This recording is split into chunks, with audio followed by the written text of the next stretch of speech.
অনেক কাল আগে এক দূরদেশে এক রাজা ছিলেন।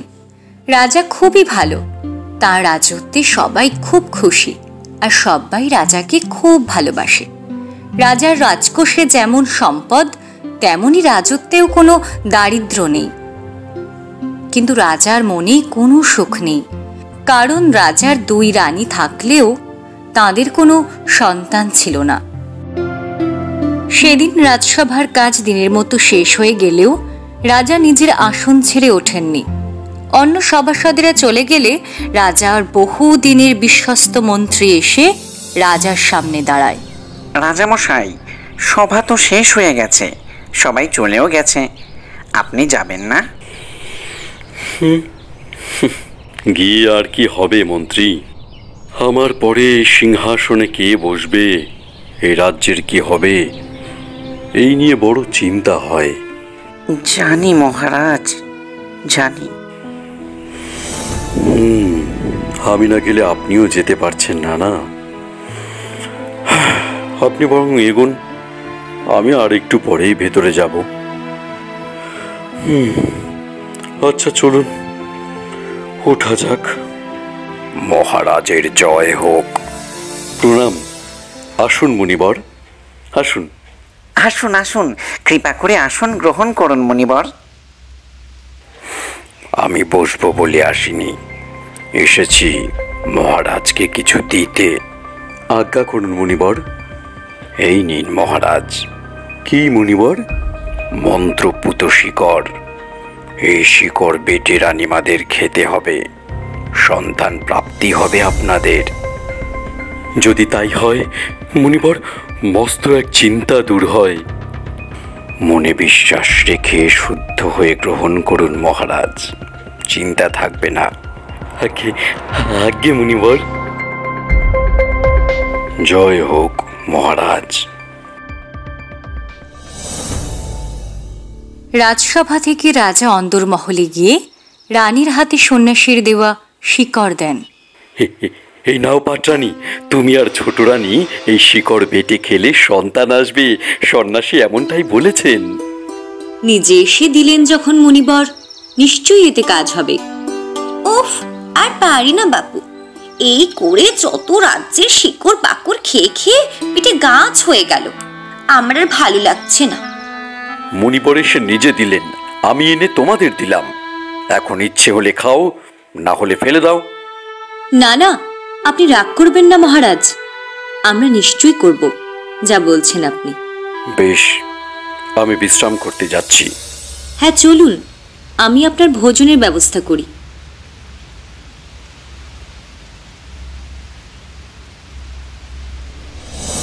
ইস, যা বলবেন তাই শুনবো। বড় রানীর এই রকম সকম দেখলে কাজ চলে। তবে যদি সত্যি সন্তান হয়, ঠিক আছে, শেকড় বাটা বাটির পরিশ্রম করুক ওই বোকা বড় রানী। সবসময় মহারাজের কাছে ভালো থাকা, দেখাচ্ছি এবারে মজা। সবসময় নিজে ভালো হওয়া আর আমাকে মহারাজের কাছে বকুনি খেতে হয়। ভালো মানুষ এবার টের পাওয়াচ্ছি। একে তো রাজ্যের 5 রানী, ছেলে হলে আবার রাজার মা হবে, হওয়াচ্ছি। মহারাজের প্রতি খুব ভালোবাসা দেখাচ্ছে।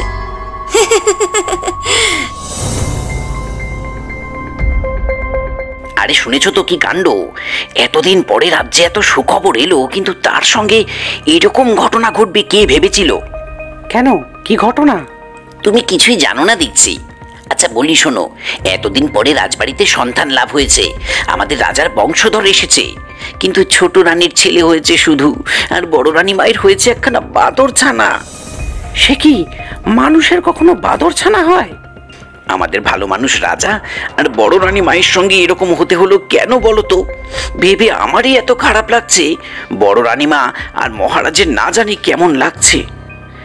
আমরা ওই জন্যই তো বাইরে দাঁড়িয়ে আছি, জানি না রাজবাড়ি থেকে কি ঘোষণা হবে। আজ আমার কত আনন্দের দিন মন্ত্রী, আজ আমাদের এত দিনের আশা পূরণ হলো। কিন্তু এভাবে কত আশা করেছিলাম 2 সন্তানের মুখ দর্শন করব, কিন্তু বড় রানীর ঘরে ঢুকতে পারলাম না। তার আগেই শুনলাম রানী রাজপুরী ছেড়ে চলে যাবেন। আমিও কিছুই বুঝতে পারছি না মহারাজ। যিনি সাক্ষাৎ লক্ষ্মী এই রাজ্যের, তারই এরকম হবে কে জানতো। আমার কিছুই ভালো লাগছে না মহামন্ত্রী। বড় রানী রাজপুরী ছেড়ে চলে যাবেন বলছেন, তিনি থাকতে চান না। তার ধারণা তিনি থাকলে পুরীর অকল্যাণ হবে। আমার প্রাসাদে যে লক্ষ্মীহীন হয়ে যাবে মন্ত্রী, কি করি আমি এখন? আমি বলি কি মহারাজ, রানীমা যা চাইছেন তাই করতে দিন। রাজপুরীর বাইরে কোথাও সন্তান সহ ওনার থাকবার সুবন্দোবস্ত করে দিন। রাজপুরীর মতো নয়, কারণ রানীমা সেসব নেবেন না, কিন্তু তার যাতে কোনো রকম অসুবিধে না হয় সেটাও আমাদের দেখতে হবে। এখন জোর করলে ওনাকে আরো কষ্ট দেওয়া হবে। ঠিকই বলেছেন আপনি, এছাড়া কোনো উপায়ও নেই। এক কাজ করুন মহামন্ত্রী, আমার আর প্রজাদের সামনে যাওয়ার ইচ্ছে নেই। আপনি প্রজাদের মধ্যে উপহার বন্টন করবার ব্যবস্থা করুন, আর বড় রানী যা চান তাই করুন। আমাকে যেন কেউ বিরক্ত না করেন।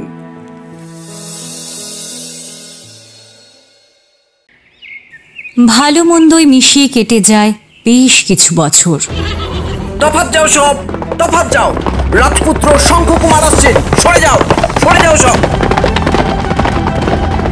এই দেখো, এই হয়েছে এক রাজকুমার। আমাদের সুখ সুবিধের ব্যাপারে তো নেই, খালি মারধর লুটপাট। যা বলেছ, রাজামশাইকে বললে কয়েকদিন বন্ধ থাকে, আবার একই ব্যাপার। আর রাজামশাইও আজকাল বড়ই চুপ হয়ে গেছেন, সবসময় মন খারাপ করে থাকেন। আমাদের রাজ্যে যেন গ্রহণ লেগেছে। না তা কেন, বড় রানীমা আর তার ভূতুম মিলে প্রজাদের জন্য কম তো করেন না।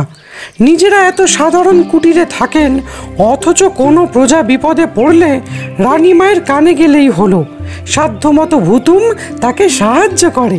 আর ছোট রানী হাতে যেন মাথা কাটতে আসে মা ছেলে। আরে কি বলছো? চুপ চুপ, কোথা থেকে কে শুনে নেবে, সত্যি তখন বড় বিপদে পড়বে। আচ্ছা, বড় রানীর কাছে চাল পৌঁছতে হবে, খেয়াল আছে? হ্যাঁ হ্যাঁ, চলো চলো চলো।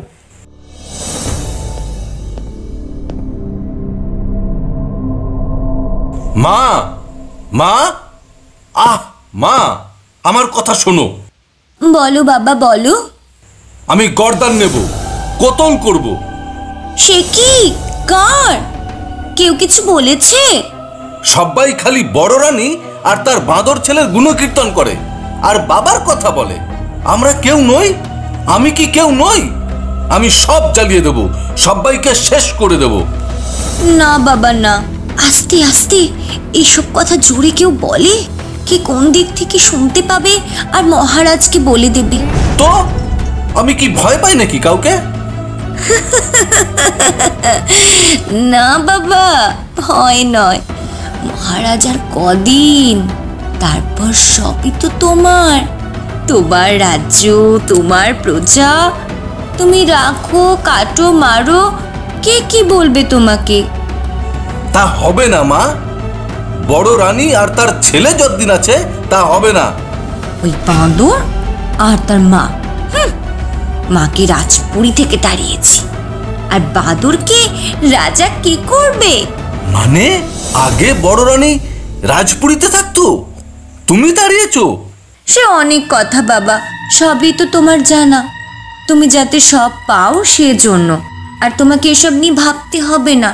তুমি তোমার খুশি মতো চলো। না, যা খুশি তাই মতো করতে পারে না। রাজ্যের রাজপুত্র এভাবে খুশি মতো চলতে পারে না। ভূতুমকে দেখো, রাজপুরীতে থাকে না, রাজকুমার হওয়ার কোনো সুবিধে পায়নি, কিন্তু ও প্রজাদের জন্য কত ভাবে। প্রজারাও তাকে ভালোবাসে, ভক্তি করে। রাজপুত্র এমনই হওয়া উচিত। কি? এক বাদরের সঙ্গে তুমি আমার ছেলের তুলনা করছো? কোনো এক বাদরের সঙ্গে নয়, কুমারের ভাইয়ের সঙ্গে। ওর বড় ভাই, রাজবাড়ির বড় ছেলে। বাঁদর, বাঁদর, বাঁদরের মা। সে নাকি আবার রাজবাড়ির ছেলে। আর বড়ই হোক আর যাই হোক, রাজা তো শঙ্খই হবে, তাই যা খুশি তাই করবে। বুঝেছেন আপনি? এসো বাবা, আমি তোমার খাবারের ব্যবস্থা করি।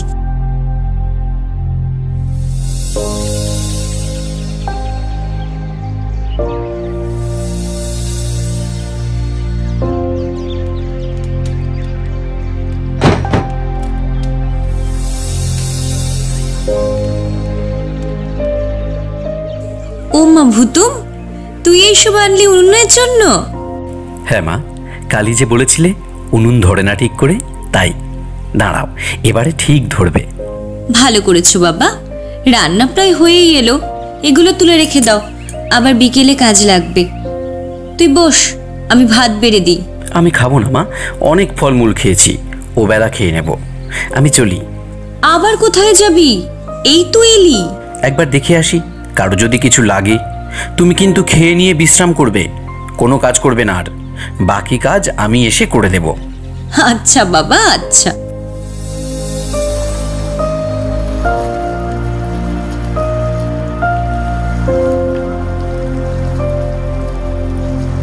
কার নাও গো, কার নাও? রাজকন্যা কলাবতীর নাও। রাজকন্যার নাও এদিক দিয়ে যায় কেন গো? রাজকন্যার বর খুঁজি গো। বর? তা কেমন বর চাই কলাবতীর? লাজবতী নদীর চূড়াবতী ঝড় পেরিয়ে যে মতির ফুল আনতে পারবে সেই হবে রাজকন্যার বর। মা, আমি যাব কলাবতীর দেশে, রাজকন্যাকে নিয়ে আসবো বিয়ে করে। তোর আবার কি হলো ভুতুম? রাজকন্যা বিয়ে করার কথা ভাবতে আছে নাকি আমাদের? কেন মা, কেন ভাববো না? আমি কি রাজপুত্র নই? কিন্তু এ কথা তো সত্যি যে মহারাজ আমার বাবা, তুমি এই রাজ্যের পাটরানী, আমার মা। তাহলে? হ্যাঁ বাবা, এই কথা সত্যি। কিন্তু আমাকে কেউ রাজপুত্র বলে ভাবেই না, তাই তো? এ কি কথা বাবা? মহারাজ এরকম ভাবেন না। রাজ্যের প্রজারা কত ভালোবাসে। কিন্তু ছোট মা, শঙ্খ, আমার ছোট ভাই, তারা কি বলে জানো? বলে বাদর আর বাদরের মা।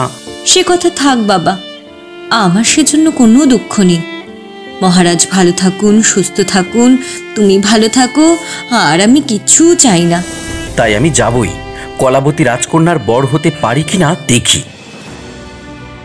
ভুতুম, শোনো বাবা, কত দূরের রাস্তা কিচ্ছু জানি না, আর তুই যাবেই বা কিসে? আমাদের তো ময়ূরপঙ্খী নেই বাবা। মা, তুমি আমাকে একটা কলার নাও তৈরি করে দাও। আমার ময়ূরপঙ্খী লাগবে না, রাজকন্যা আনতে সাহস লাগে, লোক লস্কর নয়। তুই যাবি? কি সেই ঝড় তাও জানি না, কি হবে বাবা? মা, আমার উপর বিশ্বাস রাখো, আমি ঠিক সব পেরিয়ে রাজকন্যা নিয়ে আসব। যাই মা, আমি দেখে আসি কারো কিছু লাগবে কিনা, তারপরে আজই রওনা হব।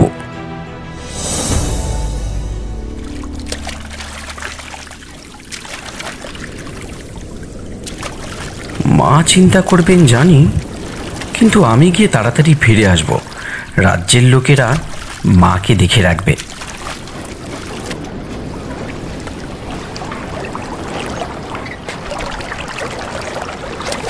ও, ওই যে আরেকটা নৌকা যাচ্ছে। কে? একটু এগিয়ে যাই তাড়াতাড়ি।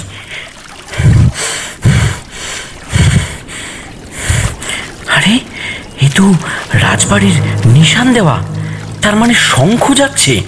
যাই, একটু এগিয়ে ওই নৌকার কাছে যাই, একসঙ্গে যাওয়া যাবে দুই ভাই মিলে।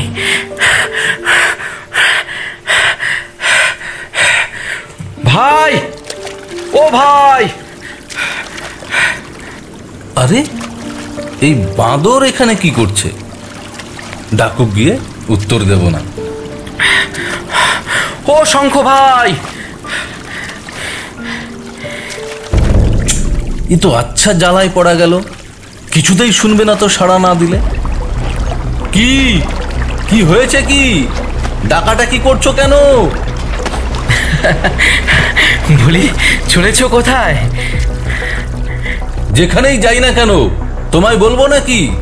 যাও এখন এখান থেকে। কলাবতীর দেশে নাকি রাজকন্যা আনতে? তুমি জানলে কি করে? এই নদী দিয়েই তো গেছে নৌকা, জানবো না? আর তাছাড়া আমিও তো ও পথেই যাচ্ছি। কি, তুমিও যাচ্ছ রাজকন্যা আনতে? সত্যি? হ্যাঁ, সত্যি না তো কি? চলো না, একসঙ্গেই যাব। ভালোই হলো, বেশ দু ভাই যাওয়া যাবে। ভাই? ভাই কিসের? মানুষে আর বাঁদরে ভাই হয় নাকি? আর কি শখ রে! আমাদের বাঁদর রাজকুমার চলেছে রাজকন্যা বউ আনতে।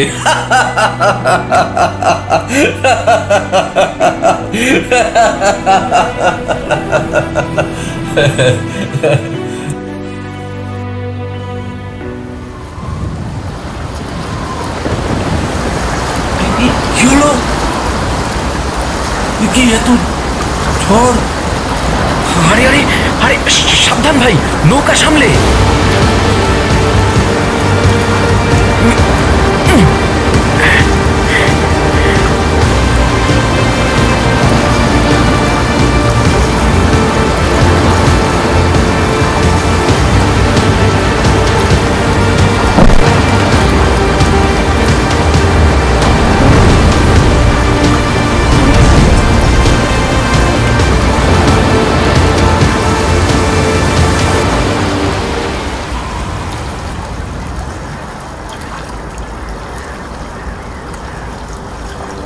আজ দাদা তুমি খুব বাঁচিয়েছো।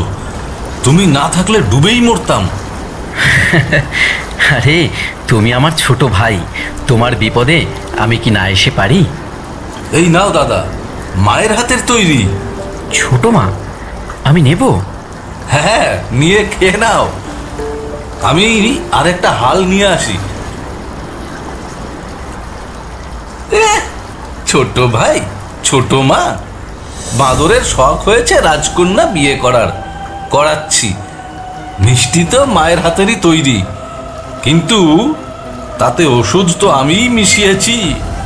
বাছাধনকে আর 12 দিনের আগে উঠতে হবে না। এতক্ষণে নিশ্চয়ই অজ্ঞান হয়ে পড়েছে। যাই দেখি গিয়ে। ভাই, রাজকন্যা আনবে? দেখাচ্ছি মজা। এটাকে আগে ফেলে দিই।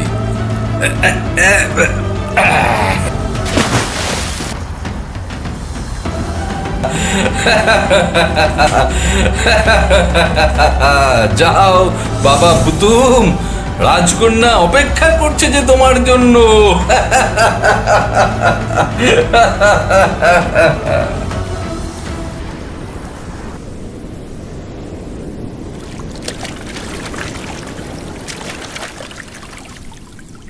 ঠিকই বুঝেছিলাম তাহলে। আমাকে ওষুধ মেশানো মিষ্টি খাইয়ে জলে ফেলে দেওয়ারই ইচ্ছে ছিল শঙ্খের। ভালো করেছি না খেয়ে, একটু ঘুমিয়ে পড়েছিলাম, তাতেই জলে ফেলে দিল। মিষ্টি খেলে আর জল থেকে উঠে বসতে হতো না। কিন্তু এখন যাই কোথায়? শঙ্খ অনেকটা এগিয়ে গেছে তো নিশ্চয়ই। আমি বরঞ্চ ভেসে ভেসে এগিয়ে যাই, দেখি সামনে কোনো ঘাট পাই কিনা। আরও কতক্ষণ ভেসে চলতে হবে কে জানে। এদিকে অন্ধকারও হয়ে আসছে। আরে ওই যে একটা ঘাট দেখা যাচ্ছে, যাই দেখি।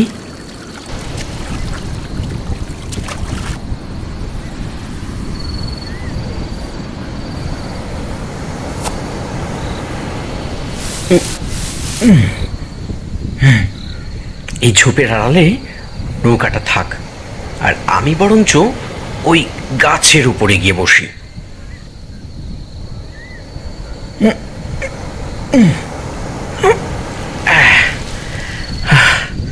আজ রাতটা এই গাছের উপরে থাকি, কাল সকালে দেখা যাবে যা হোক।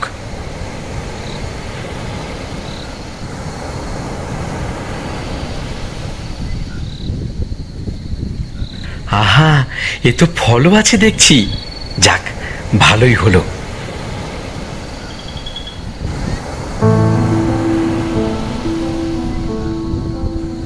এ আবার কি? দেখে তো রাজকন্যা মনে হচ্ছে, কিন্তু রাজকন্যা নদীর ঘাটে আসবে? কি ব্যাপার দেখি তো।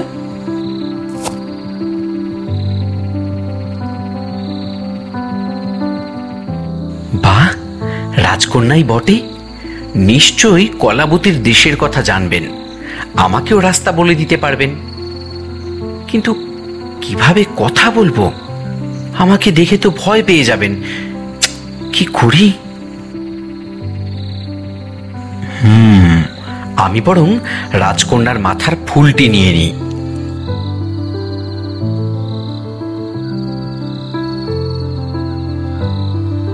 যেই হও, আজ থেকে আমার স্বামী হলে। হ্যাঁ, মানে? হ্যাঁ, লাজপতি নদীর চূড়াবতী ঝড় পেরিয়ে কলাবতীর দেশে কলাবতীর ঘাটে এসে যে কলাবতী রাজকন্যার মাথা থেকে ফুল নিতে পারবে, সেই হবে কলাবতী রাজকন্যার স্বামী। বাহ, আমি তো তোমাকে খুঁজছিলাম। তাহলে শেষ পর্যন্ত ভুতুম তাহলে রাজকন্যা বউ পেল। ভুতুম? এ কেমন নাম? না জানি কেমন দেখতে হবে। একবার ঘুরে দেখি কেমন দেখতে আমার স্বামীকে।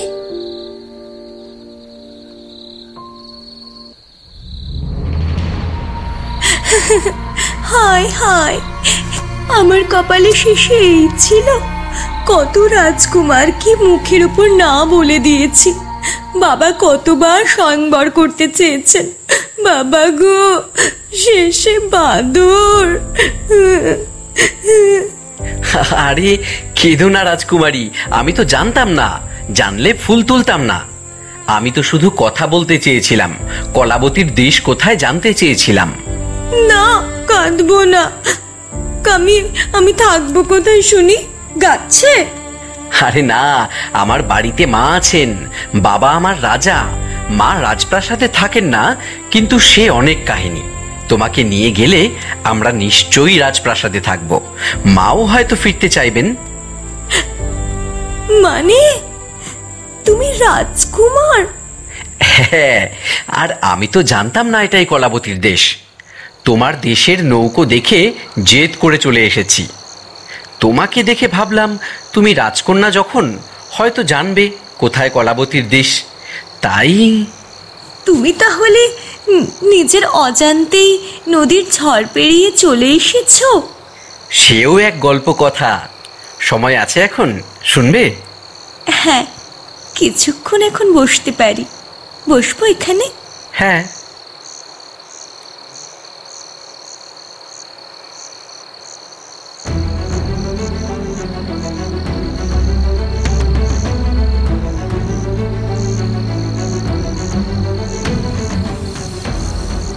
আচ্ছা, বুঝলাম।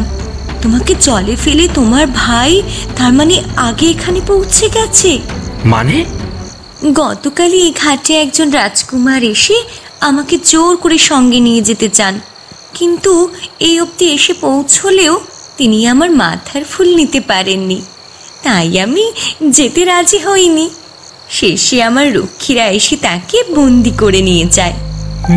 সে তো বুঝলাম, কিন্তু রাজকন্যা, এখন আমি ভাইকে ছাড়াবো কি করে? তুমি কি সত্যি তাকে ছাড়াতে চাও? তোমার কাছে যা শুনলাম তাতে ছোট রানীর জন্যই তোমরা সব থেকেও কুটিরে থাকো। ভেবে বলো। ভেবেই বলছি রাজকন্যা, তারা আমাদের সঙ্গে খুবই খারাপ করেছেন, সত্যি কথাই। কিন্তু মা সবসময় ক্ষমা করবার কথাই বলেন। আর এখন যদি সুযোগ থাকতেও ভাইকে না নিয়ে ফিরি, তাহলে আমার নিজের তো খারাপ লাগবেই, মাও রাগ করবেন। ধন্য রাজকুমার, ধন্য তুমি। আমার কথা মন দিয়ে শোনো। তুমি যদি রাজসভায় যাও, তোমাকেও বন্দি করবে আমার বাবার সেনারা। আর আমি তো রাজসভায় গিয়ে সবার সামনে বলতে পারবো না যে তুমিই আমার স্বামী। আর কারাগারে তোমার ভাই বন্দি, তাকে ছেড়ে দেওয়া হোক। তাহলে উপায়? এই কৌটোর মধ্যে আমি ঢুকে পড়বো। তুমি রাজসভায় এই কৌটো আর যে ফুল আমার চুলে ছিল সেটা দেখালে বাবা বিশ্বাস করবেন। তারপরে তোমার ভাইকে ছেড়ে দেবেন। তখন আমরা ফিরবো। তুমি নৌকো প্রস্তুত করে রেখো। তুমি এই কৌটোয়? মানুষ কখনো কৌটোয় থাকতে পারে? যদি মানুষের সন্তান বাদর হতে পারে, তাহলে আমি এই কৌটোয় ঢুকতে পারি না? বুঝেছি। বেশ, যা বলবে তুমি। আচ্ছা, আরেকটা কথা বলবো। কি কথা?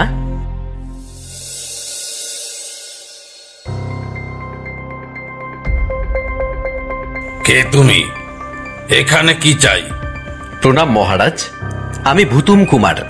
রাজকুমারী কলাবতীর স্বামী। কি এত বড় সাহস, এমন মিথ্যে কথা! এই কে আছিস, বন্দি কর। এক বাঁদর কিনা রাজকন্যার স্বামী! মহারাজ, এই দেখুন, এবারে বিশ্বাস করবেন? রাজকন্যার মাথার ফুল আর এই কৌটোর মধ্যে রাজকন্যা আছেন। হ্যাঁ কুমার, বিশ্বাস হলো। এখন কি চাও?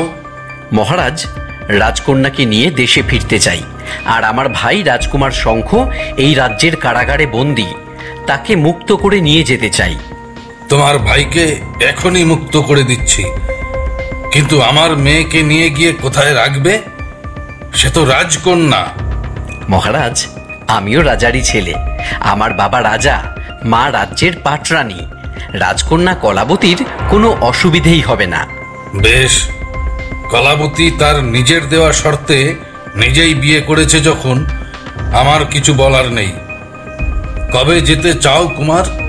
আজই, এক্ষুনি। ঘাটে আমার নৌকো বাঁধা আছে, আপনি মুক্ত করে দিলে রাজকুমার শঙ্খ ঘাটে এলেই আমরা রওনা হব। আজই?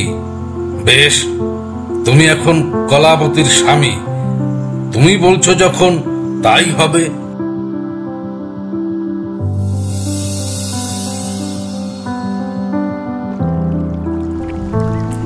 দাদা ভুতুম, আমি তোমার সঙ্গে না জানি কত খারাপ ব্যবহারই করেছি, কিন্তু তুমি আমার প্রাণ বাঁচিয়েছো বারবার। আজও তুমি না থাকলে এই ভিন রাজ্যের কারাগারে পচে মরতে হতো। তোমার প্রাণ বাঁচানো আমার কর্তব্য ভাই। তুমি মানো বা নাই মানো, আমি তোমার বড় ভাই, রাজ্যের বড় রাজকুমার। হ্যাঁ, তা তো বটে, তা তো বটে। কিন্তু দাদা, একটা কথা আমার খুব আশ্চর্য লাগছে। কি? রাজকন্যা এই কৌটোর মধ্যে কি করে এলেন? আর এলেনই যদি, তাহলে বেরোবেন কি করে? রাজকন্যাকে এর মধ্যে থেকে বের করতে হলে 3 বার কলাবতী বলে ডাকলেই হবে। সত্যি? আমার বিশ্বাস হচ্ছে না। এখনই কি একটিবার করা যায় না? রাজবাড়ি না পৌঁছানো অবধি ডাকলেও রাজকন্যা বেরোবেন না। যে কেউ ডাকলেই হবে? হ্যাঁ ভাই।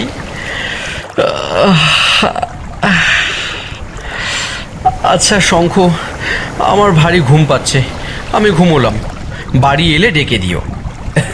হ্যাঁ দাদা, তুমি নিশ্চিন্তে ঘুমাও, আমি তোমায় ঠিক ডেকে দেব।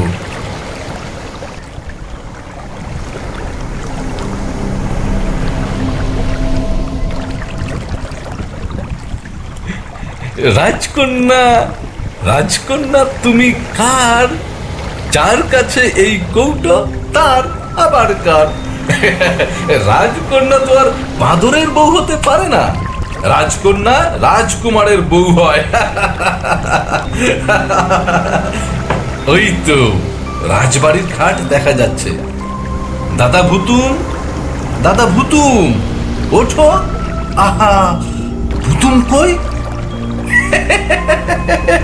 ভুতুম জলে।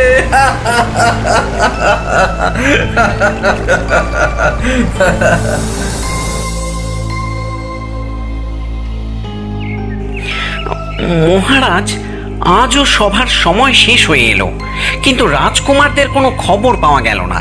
তাই তো মন্ত্রী, সেটাই তো বড় চিন্তার কথা। আমি তো কিছুই বুঝতে পারছি না, দুজনেই কোন দেশে চলে গেল। মন্ত্রী শুনলে? হ্যাঁ মহারাজ, তবে বোধহয় কুমাররা ফিরলেন। চলো মন্ত্রী, চলো ভেতরে চলো। হ্যাঁ মহারাজ, চলুন চলুন।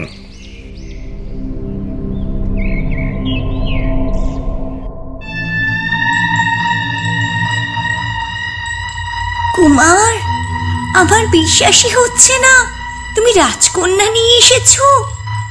শুধু তাই নয় মা, ওই বাঁদরকেও উচিত শিক্ষা দিয়েছি। কত দিনে এ রাজ্যে ফিরে দেখো। চুপ চুপ, ওই শোনো পায়ের আওয়াজ, মহারাজ আসছেন বোধ হয়। বাবা, আমি কলাবতী রাজকন্যা নিয়ে এসেছি। এই কৌটোর মধ্যে আছে রাজকন্যা। বাহ বাহ, কিন্তু ভুতুম কোথায়? ভুতুম? সেও গেছিল নাকি? তার সঙ্গে তো আমার দেখাই হয়নি বাবা। আরে, আপনার ছেলে রাজ্যের রাজকুমার বউ নিয়ে এলো, আর আপনি সেই বাদুড়ের কথা জিজ্ঞেস করছেন? সেও এই রাজ্যের রাজকুমার ছোট রানী, রাজ্যের বড় কুমার। কিন্তু বাবা, আমার সঙ্গে ভুতুমের দেখা হয়নি। বেশ, তাহলে এখন আপনি অনুমতি করলে এই কৌটোর মধ্যে থেকে রাজকন্যাকে বাইরে আনি। বেশ, অনুমতি দিলাম। কলাবতী, কলাবতী, কলাবতী। শঙ্খ, তুমি কি আমাদের সঙ্গে তামাশা করছো? না বাবা, এই কৌটোর মধ্যেই রাজকন্যা আছেন। একে তো এক অবিশ্বাস্য কথা বলছো, কোন রাজ্যের রাজকন্যা, কোথায় তাকে কিভাবে পেলে কিছুই বলছো না, আবার বলছো এই কৌটোর মধ্যে নাকি সে আছে। হ্যাঁ বাবা, সত্যি। কৌটোর মধ্যে কখনো মানুষ থাকতে পারে? হ্যাঁ বাবা, সত্যি সে এখানে আছে। চুপ করো, বাজে কথা যত। মন্ত্রী, দেখো তো বাইরে কিসের আওয়াজ। জি আজ্ঞে মহারাজ। মহারাজ, মহারাজ, হে কি চমৎকার! আহ মন্ত্রী, দেখছো এখানে সমস্যা, এর মধ্যে কি চমৎকার পেলে? এ তো সত্যি চমৎকার। মণিবর, মণিবর আসুন, ছোট রানী শঙ্খ, ওনাকে প্রণাম করো। ওনার আশীর্বাদেই আজ আমার রাজ্যে 2 রাজকুমার আছেন। জয় হোক মহারাজ। সেসব পরে হবে, কিন্তু এখন মনে হয় আপনি কিছু সমস্যায় আছেন। কি সেই সমস্যা? আপনি অন্তর্যামী মুনিবর। দেখুন, এই যে কুমার, এ বলছে কলাবতী রাজকুমারী নাকি এই কৌটোর মধ্যে আছেন। এতে কি সমস্যা মহারাজ? মুনিবর, কুমার কিন্তু অনেক চেষ্টা করে রাজকন্যাকে আনতে পারছেন না, আর তাছাড়া কৌটোর মধ্যে কি মানুষ থাকতে পারে? যথার্থ মহারাজ, কিন্তু মানুষ যদি বাদর জন্ম দিতে পারে, তাহলে কৌটোর মধ্যে মানুষ থাকতে পারবে না। মুনিবর, মানে মানে ছোট রানীমা, আপনি বলবেন? মন্ত্রী মশাই, বড় রানীমাকে ডেকে আনুন, আর কুমারকেও। আজ্ঞে মুনিবর।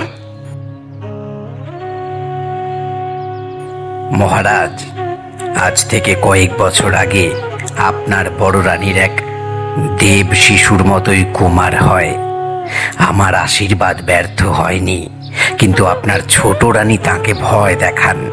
তিনি যদি সেই সংবাদ গোপন করে রাজপুরী থেকে চলে না যান, তাহলে তাকে আর রাজকুমারকে মেরে ফেলবেন। আর যদি পরেও কখনো কেউ জানতে পারে, তাহলে আপনাকেও মেরে ফেলবেন। কি ছোট রানী? মিথ্যে, মিথ্যে, মিথ্যে কথা। মা মহারাজকে আর বড় রানীকে মেরে ফেলতে চেয়েছিলেন? সংসার ত্যাগী সন্ন্যাসী কখনো মিথ্যে বলে না রানী। মহারাজ, এক্ষুনি বড় রানী আর কুমার আসবেন, আপনি নিজেই বুঝবেন।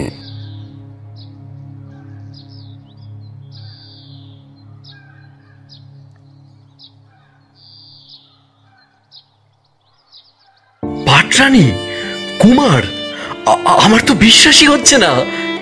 মহারাজ, এই আপনার বড় ছেলে রূপকুমার। হ্যাঁ বাবা। মুনিবর, আপনাকে আমি কি বলবো? এখনো আরো কথা আপনার জানা বাকি মহারাজ। কলাবতী রাজকন্যা কোথায়? ঠিক ঠিক, শঙ্খ, কোথায় রাজকন্যা? আমি তো ঠিক জানি না। মানে মানে ভাই শঙ্খ, যদি দ্বিতীয়বারও আমাকে নদীতে ফেলে না দিতে, তাহলে তো এই ছলের প্রয়োজন হতো না। কি বলছো কুমার? তোমার সঙ্গে শঙ্খের দেখা হয়েছে? হ্যাঁ বাবা, আমরা একসঙ্গেই যাচ্ছিলাম। তারপরে ভাই আমাকে বিষ মেশানো মিষ্টি খেতে দেয়, কিন্তু আমার সন্দেহ হওয়াতে আমি খাইনি। ঘুমিয়ে পড়ার পর আমাকে জলে ফেলে দেয়। আমি ভেসে ভেসে কলাবতীর ঘাটে যাই। সেখানেই রাজকন্যার সঙ্গে দেখা হয়। জানতে পারি ভাইকে ওদের দেশে কারাগারে আটকে রাখা হয়েছে। ভাইকে ছাড়িয়ে নিয়ে ফিরে আসবার পথে আবার ঘুমানোর ভান করি। ভাই আমাকে আবার জলে ফেলে কৌটো নিয়ে চলে আসে। শঙ্খ, তুমি তুমি এত নীচ! আমাকে ক্ষমা করে দিন বাবা। বাবা, আপনি অনুমতি করুন আমি রাজকন্যাকে আনি। হ্যাঁ কুমার। এসো মা, তুমি বলো কি ঘটেছে। রূপকুমার যা বলছেন সব সত্যি। রূপকুমারই আমার স্বামী। কুমার, মুক্তোর ফুল আমার চুলে পরিয়ে দেবেন না? মানে? আমার শর্ত ছিল, যিনি নদী ঝড় পেরিয়ে আমার চুলের থেকে মুক্তোর ফুল তুলতে পারবেন তিনিই আমার স্বামী হবেন। সেদিন ঘাটে বসে কুমার আমাকে সব কথা বলেন। আমি তখনই বুঝে যাই ফেরার পথে আবার তাকে জলে ফেলে দেবেন ছোট কুমার। তাই কৌটোর কথা বলতে বলি। আমার বাবাও এই কৌটো আর মুক্তোর ফুল দেখে বুঝে যান আমার সঙ্গে কুমারের দেখা হয়েছে। বাবা আমার জন্য আলাদা নৌকোর ব্যবস্থা করে দেন। কুমার রওনা হওয়ার পরে কয়েকজন রক্ষী নিয়ে আমিও রওনা হই। রূপকুমারকে আগে ঘুমের ভান করতে বলেছিলাম। ছোট কুমার তাকে ফেলে দেওয়ার পরে আমরা এসে তাকে নৌকায় তুলে নিয়ে বড় রানীর কুটিরে চলে যাই। মুনিবর সেখানেই আসেন আর বলেন, এই হলো উপযুক্ত সময় কুমারের প্রাসাদে ফেরার। তারপরের বাকি ঘটনা তো আপনিই জানেন। ছি ছি, আমার নিজের ছেলে এরকম, এ আমি ভাবতেও পারি না। আজ এত বছর আমি আমার পাটরানী, আমার বড় কুমারের থেকে দূরে থাকলাম এই লোভী রানী আর তার ছেলের জন্য। মহারাজ, আমাকে ক্ষমা করে দিন মহারাজ। ক্ষমা? তোমাদের? আমাকেও তো মেরে ফেলতে পারো তুমি। তোমাদের অপরাধের কি কোনো সীমা আছে? আমি এক্ষুনি তোমাদের বন্দি করার হুকুম দিচ্ছি। বাবা, এমনটা করবেন না। শত হলেও ছোট মা আর ছোট ভাই তো। তুমি এ কথা বলছো এত কিছুর পরেও? হ্যাঁ বাবা, মাও একই কথা বলবেন আমি জানি। বেশ, কি বলো তোমরা? মহারাজ, এই রাজ্যের উত্তর সীমানা আপনি শঙ্খকে দিয়ে দিন। সে আর ছোট মা সেখানে থেকে সেই রাজ্য চালনা করুক। তাদের অপরাধের এই শাস্তি? তারা যদি আবার ক্ষতি করে? মহারাজ, মা চিরকাল বলেছেন ক্ষমাই সবচেয়ে বড়, তার চেয়ে বড় আর কিছুই নেই। আমার উপর ভরসা রাখুন। দাদা, আমার রাজ্য চাই না। আমার আজ চোখ ফুটেছে। আমার কিচ্ছু চাই না। আমি আজ থেকে তোমার সেবক, বড় মা আর তোমার সেবক। তুমি যা হুকুম করবে আমি তাই করব। শুধু আমাকে তোমার থেকে আলাদা হতে বলো না। ভাই, আমরা দুজনেই রাজ্যের রাজকুমার, মহারাজের সেবক। একসঙ্গে রাজা আর রাজ্যের সেবা করব। বাহ, দাদা, বড় মা, আমি কার জন্য এসব করেছিলাম? আমি থাকবো না এখানে। আমি আজই আমার বাবার রাজ্যে চলে যাব। মা, তুমি যা করেছ নিজের লোভের জন্যই করেছ। তোমার শিক্ষায় আমিও এত বছর লোভীর মতোই বেঁচেছি, কিন্তু আর নয়। তুমি বরং এখানে থেকো না। মন্ত্রীমশাই, আপনি আজই মায়ের যাওয়ার ব্যবস্থা করুন। যে আগে যুবরাজ। আজ আজ আমার খুশির সীমা নেই। সারা রাজ্য জুড়ে উৎসবের আয়োজন করো মন্ত্রী। বড় কুমারের বিয়ে আর দুই কুমারের অভিষেক। যে আগে মহারাজ।